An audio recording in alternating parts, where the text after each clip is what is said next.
I am Hayden Panettiere, and we are here at the studio recording Until Dawn.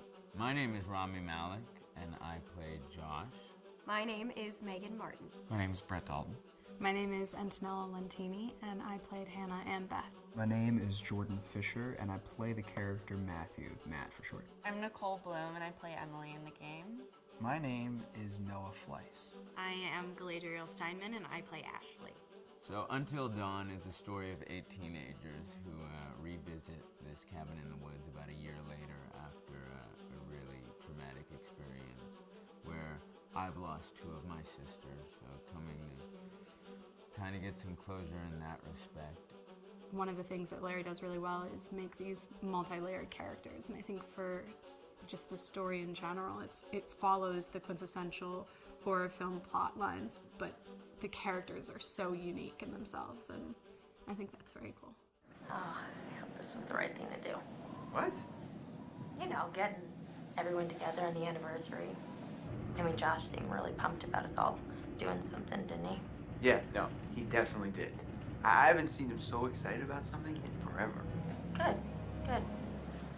Sam and I have a few things in common, such as being huge lovers of animals, and she's a huge animal lover. She's vegan. She is a pacifist. I'm not quite sure if I'm gonna go as far as saying that I'm a pacifist, but she's spunky and cool. I know that she, I think, is made fun of a little bit by the rest of them who think that her morals and her beliefs in that area are a little ridiculous and they don't agree with them, but she doesn't care. It doesn't stop her from being herself, and that's something that I hope I have in common with her.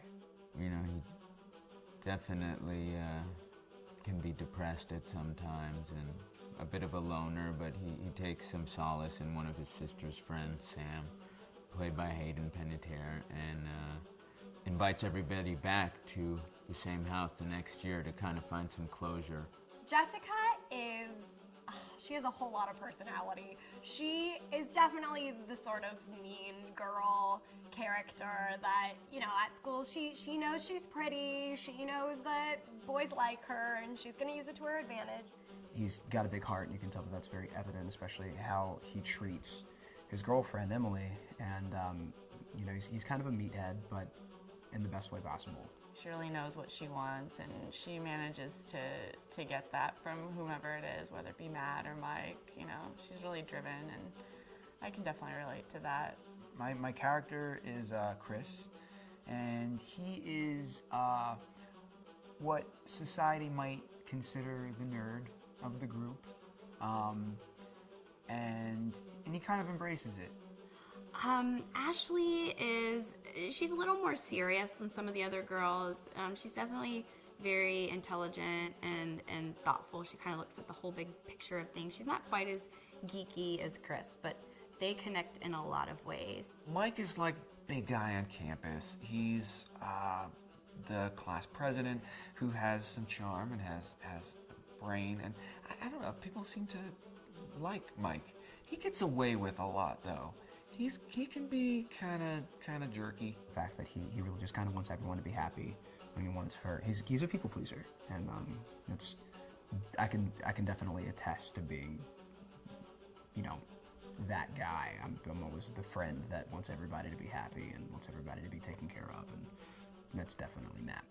But also, like, this character is just so fun. I rarely get to play the bitch, and so it was really fun to do that. The spirit of things, seriously, what's wrong with you? Just trying to lighten the mood, Em. Don't be like that. Like what? The way you're being. You always get like this. I just think this is just the coolest thing to be a part of, and I just think it's going to take the world by storm. I really do. I think this genre is the wave of the future, and I think that once people see the potential behind it, of getting to interact with the drama that you're witnessing unfold in such a realistic way, that this is how entertainment's going to be from now on.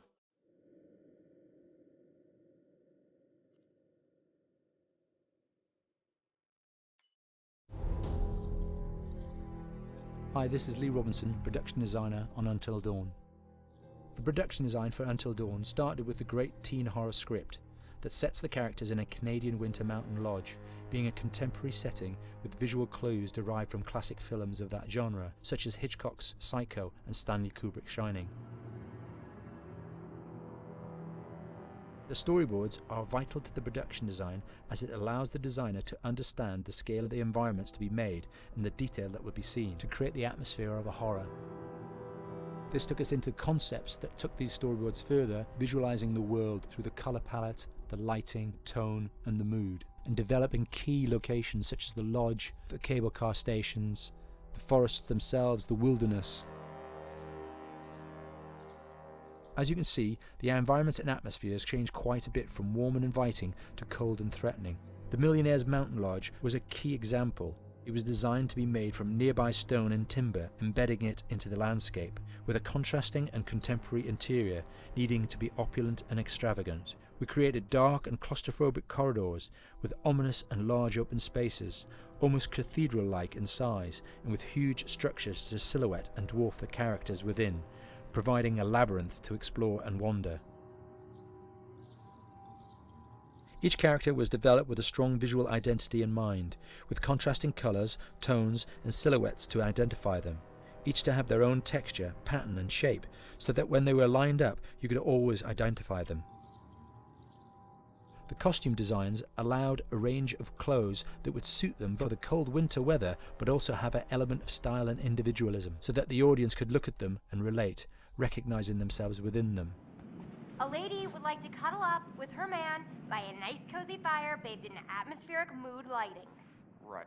It'll get plenty toasty once we're rubbing up against each other. Mike, Yeah. fire and mood lighting. Yes. Working with the lighting artists, we really brought the look and feel of the world together, and this required a thorough understanding of the visual language of teen horror. A key scene was where all the characters emerge out of the rear of the lodge chasing Hannah. A contrast is evident straight away from the exterior wilderness to the warmth of the lodge. The attention to character lighting here is through the bounce and rim lighting, accented colours and composition, creating characters that come from the dark into the light and back again with an emotional effect. Guys, there's someone outside. What the hell? Hannah! What's going on? Where's my sister going? It's fine. She just can't take a joke. It was just a prank, Han.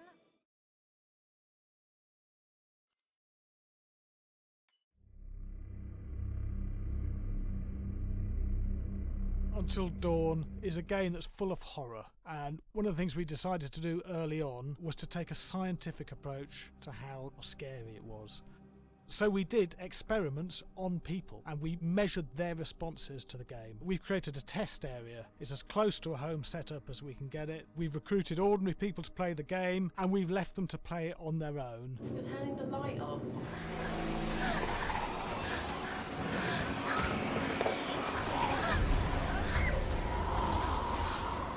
The only difference is it's rigged with cameras and microphones that relay the data through to the next room where people are watching them play. Bracelet here we use for biometric testing. It measures the player's emotional response. It's called a galvanic response sensor. It makes contact with the user's skin and it measures the electrical conductivity across their skin. It's the same principle as an old-fashioned lie detector. When you're stressed, you sweat a little, very sensitive, it picks up tiny changes if the player is feeling anxious or scared. That data's fed back to a testing team, it comes through as a graph. I'm so sorry.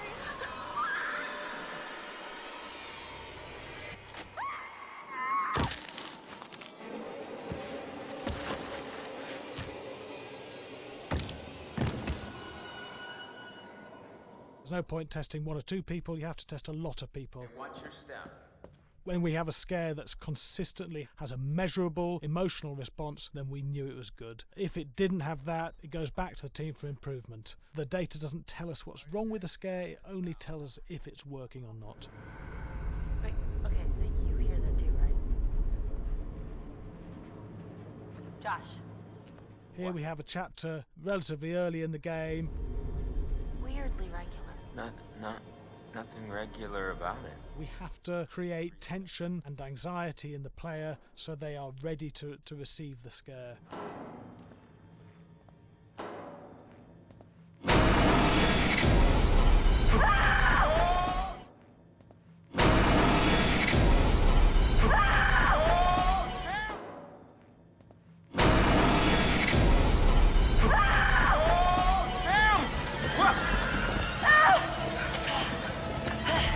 Give the player time to recover, to cool down, to calm down, and then start building the tension again before we do the next scare.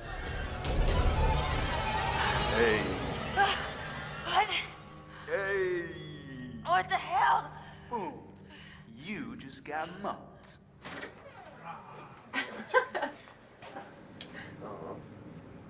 Yeah, I have such an adrenaline high from that game. There's two things we found. One is we could look at the scares, analyse if our expected scares were working effectively. Were people shrieking and covering their hands, or were they getting an emotional response from it? And being scientific about it means that we strip out people's opinions about whether things are working or not. We've got data, and we look at the data. If it's working, we're happy with it. Really scary.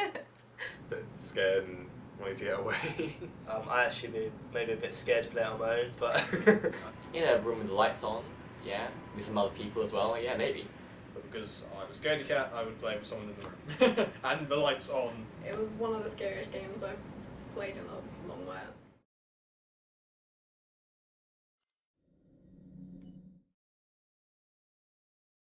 Hi, Larry. Hey, Graham. Hi, my name is Graham Resnick. I'm a filmmaker, writer, director, sound designer, and I started working with Larry Fessenden about 10, 15 years ago through my friend Ty West, who I grew up with, and have done a lot of sound design with on his films. And he was producing Ty's films at the time, and Ty introduced me to Larry. Larry produced my first feature, and we've written together on several projects. My name is Larry Fessenden. I'm a filmmaker. I run Glass Eye Pix, which is an independent production company out of New York. We make indie movies, a lot of scary movies as well. And I got a call to audition to write this video game.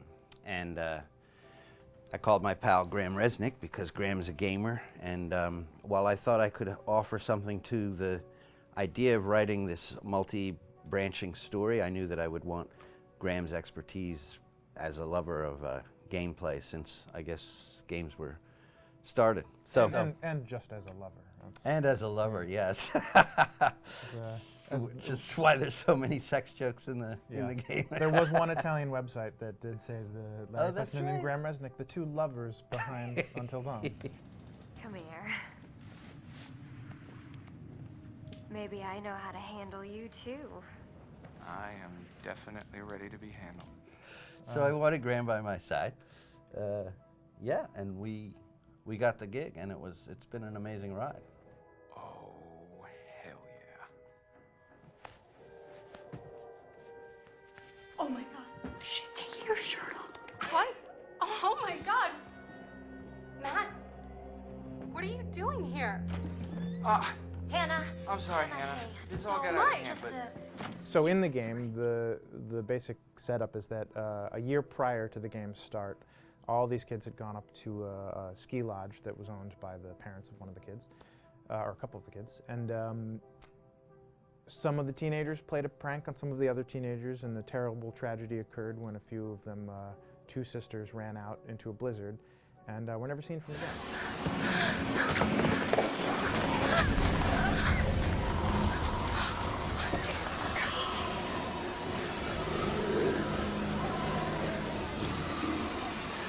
So now, a year later, this has kind of torn apart this group of friends. They've gone through some trials and tribulations in the past year. The brother of the two girls has had a lot of psychological issues, and to kind of help him cope and help them all get over it, they all returned to the lodge a year later, back up on the mountain.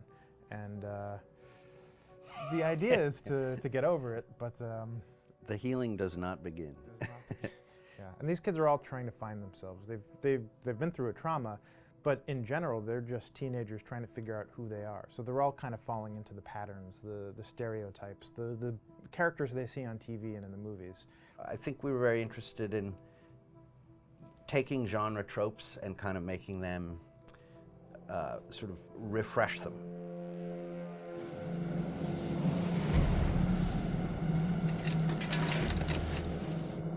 Hey, did you see that? Dad said it'd just be us this weekend. We're familiar with how slasher movies work. Most people have seen some horror movies, and we have established notions and preconceptions about the roles of the players in horror movies and how they talk and how they get killed and how they have sex. And to bring you into the game that way and then subvert a lot of those expectations was kind of our goal. They're haunted by some incident that happened in their past, which I think you pretty much figure out that that's going to have a role in their interaction. Yeah, so I think what was fun was we take some sort of stock characters and we try to give them some shape, but at least at the beginning they're recognizable in the way of groups of friends. There's, you know, the jock and the bitchy girl and the rivalries between everyone. And oh my gosh, and really fun characters too. Like we just had so much fun living in the minds of these characters through writing the script. What do you think? Jesus! You know, it was fun. I think we were looking to get that kind of banter that you see both in movies, but also that you absolutely have with friends, and sort of those inside jokes. And of course, as writers and as friends ourselves, we sort of developed little tracks, and we try to give the characters that kind of vibe.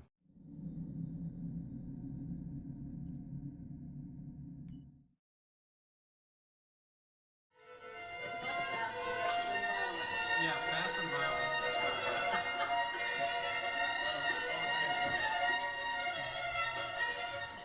All right, from the top.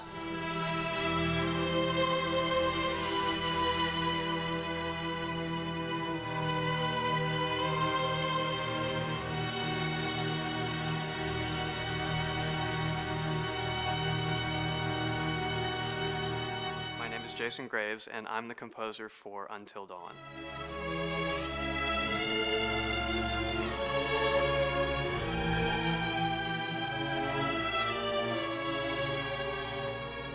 I've been involved with Until Dawn for about a year now. Originally, I was contacted by Barney Pratt, the audio director. I think that had something to do with my lineage of horror games, and hopefully not the fact that my last name is Graves, although a lot of people seem to associate my name with scary music.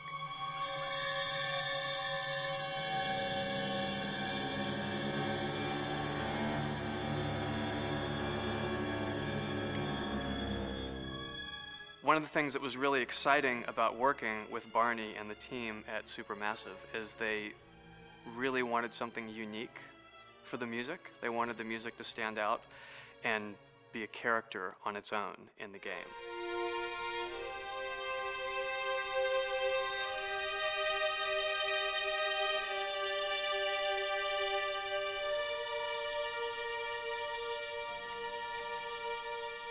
When I'm first starting on a new score, and it doesn't matter if it's film, television, or games, I always end up going to the main theme. Sometimes the developer or producer isn't even necessarily interested in the main theme at the beginning. I just want to do it for myself, because for me, the main theme is the identity of the game. It establishes the mood, the atmosphere, and the character of the music, and how it's going to be playing in the background. And that's what we did with Until Dawn. That was actually my demo pitch to Supermassive Games. I put a main theme together, recorded all the instruments at my studio, and sent it to them. And they liked it. We actually ended up recording that exact theme, all the instruments and everything, live here at Ocean Way, probably 9 months ago. And that's what we've been using in all the demos for the game, and that's the final version of the theme that is the main theme that you'll hear on the menus and in some key pieces of gameplay.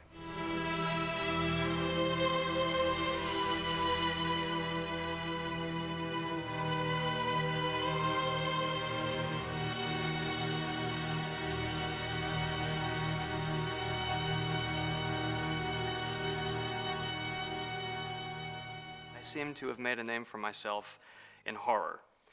And there's something about scary music, I think it's maybe the lack of rules, The biggest rule in scary music is there are no rules, so you can do anything you want, and actually, if you end up doing things that don't feel like they would work out together, they kind of clash, and it ends up being even more effective for scary music. So that's what really drew me to Until Dawn, was the textures, plus writing thematic material that is interwoven with the scary textures. I haven't really done anything like that before. Usually it was just all tension all the time, and that's fun and it's great. But I'm actually at heart a very melodic composer. That's the kind of music I love listening to, and that's the kind of music I love writing. That's the kind of music I got to work on in Until Dawn. Very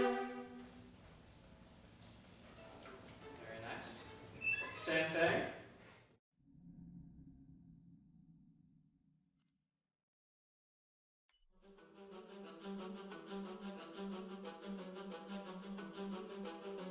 My name is Will Biles, Executive Creative Director of Until Dawn. The first part of getting a believable facial performance in-game is to capture topographically the actor's range of emotional expressions as separate versions of the same head. Every tiny nuance gets digitized and merged, effectively creating a model that can recreate every facial movement that the actor makes. Once the topography has been recorded, the actor's performance itself can be captured by using a predetermined set of marker points drawn precisely on the face and a high-def helmet cam, wirelessly linked to capture devices. The camera is the small box where it looks like the microphone should be. Outro Sam. Mark. It records in high def the movement of the dots throughout the performance that will drive the expressions captured earlier. Unlike other systems, this form of capture is far less lossy because there are fewer interpretations between performance captured and performance rendered finally in-game. The audio is also recorded via two separate lavalier mics attached to the helmet. It takes a while for the actors to acclimatize to carrying around the recording devices and the helmet cams, but very soon the shoot becomes similar to any other effects shoot or a green screen shoot. The actors in these scenes are only recording facial animation, but use cursory body movements for pacing. Wait, and maybe we should all stick together and find everybody, make sure that we're all okay, so... 1-1, the year before the prank. Take 2, Mark. Other than the other actors, they have to use their imagination for everything and everywhere that they are supposed to be seeing and feeling. Idiot! So dumb! From a hot midday studio in Los Angeles to a freezing midnight mountain in British Columbia.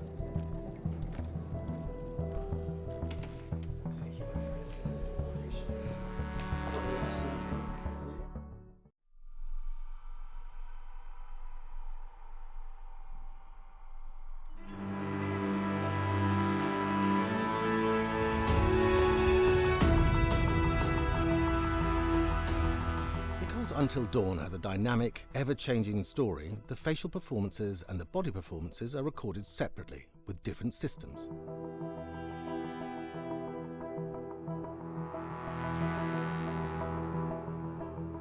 With the body capture, we use reflective bead suits and an infrared camera matrix system that drives the CG bone hierarchies in our character models. These performances cover everything from character locomotion, scene-specific performances and stunt work, most of which was recorded at studios in Pinewood and Shepperton, near London. Hannah! Hello?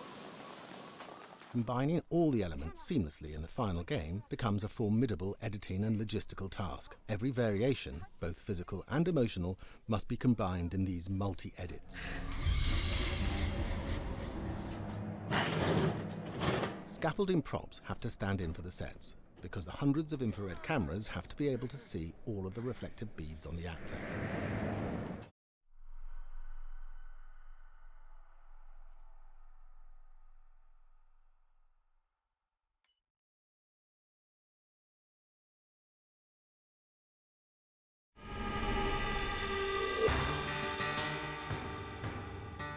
America's Northwoods border region. Within this land of 10,000 lakes and miles of dense timber, a hideous creature is believed to lurk. The North Woods is probably one of the last frontiers in America. There's still a lot of places in this area that hasn't been set foot by man. Monsters and Mysteries exist here because it is remote. Up in the North Woods, winters are long. In times of biting cold and isolation, a devouring monster is believed to come forth. It's terrorized native people for generations. Growing up, I was told, like, don't go outside, the Wendigo will get you.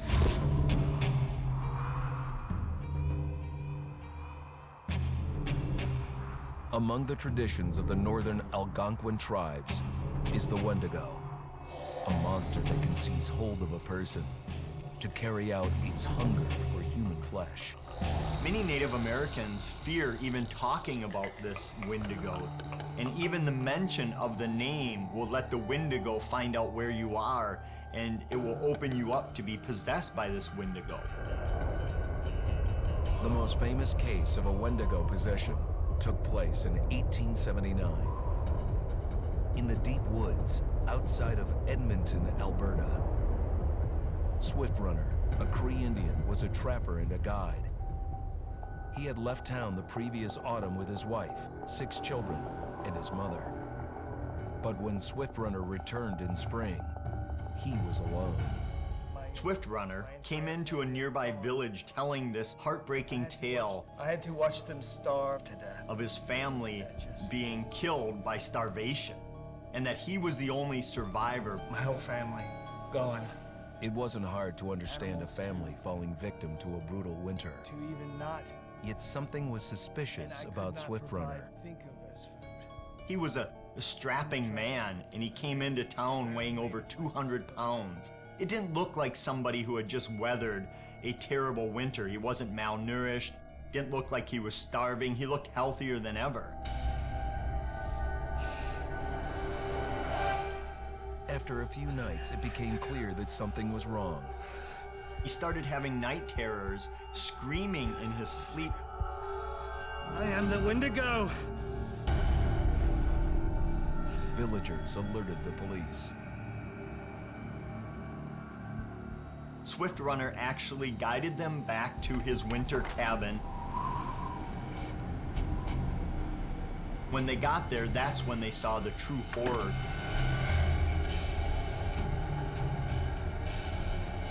Human skulls were scattered around, many bones, some of which had been snapped in half and the marrow inside had been drained. They had never seen anything like it.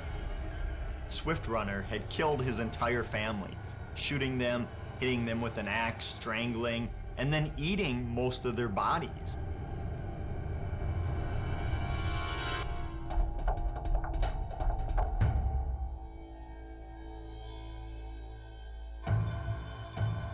Right up until the moment the noose was on his neck, Swift Runner swore the evil spirit of the Wendigo had possessed him and twisted him into a cannibal killer. When he was on the gallows, Swift Runner himself said, "I am no longer a man."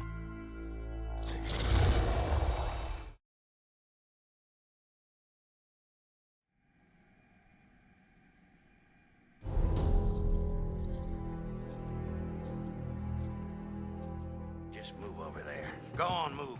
Let me say what I came to say. I'm here to tell you what you're up against being back on this mountain. You should never have returned.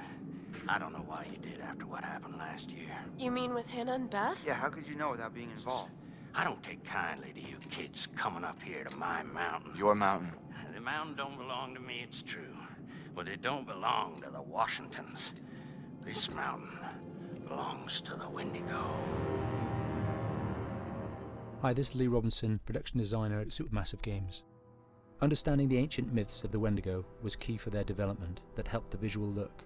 Through sketches and concepts, these elements were visualized, such as eyes being milky, almost dead, with loss of lips and eyelids due to frostbite, fangs growing and arms and legs getting longer, with skin hardening and thickening to look snarling and menacing, yet withered and lean.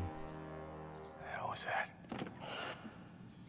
Another fucking piece fingers and toenails extending like claws, allowing them to climb effortlessly. We made them look gaunt and weathered, and having ragged remains of clothes they wore, blood-stained and rotten, with patches of hair still remaining. They retained strong skeletal limbs, which enable them to be agile and quick through the environment. Where are you? My name is Jamie Gallipo, Animation Director at Supermassive.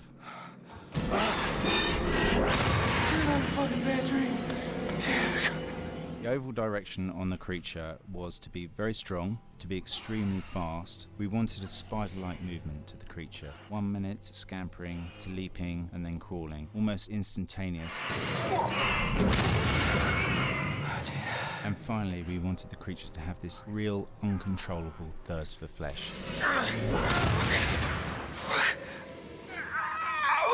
From a sound design perspective, the Wendigo is a real challenge. For the main vocalizations of the Wendigo, we used our own vocalizations, various different animals from the exotic to the farmyard, various plugins and processes to gel these sounds together and keep a human resonance behind that voice, telling the backstory of the Wendigo.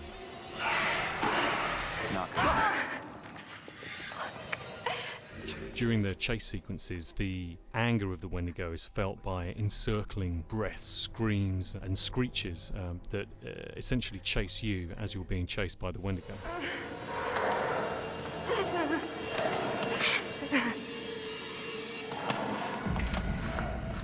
We would layer them up in a multitude of layers, sometimes 15, 20 sounds playing at the same time, to build up the vocalizations for this fearsome creature which is always in attack mode, hyperactive and chasing you throughout the game.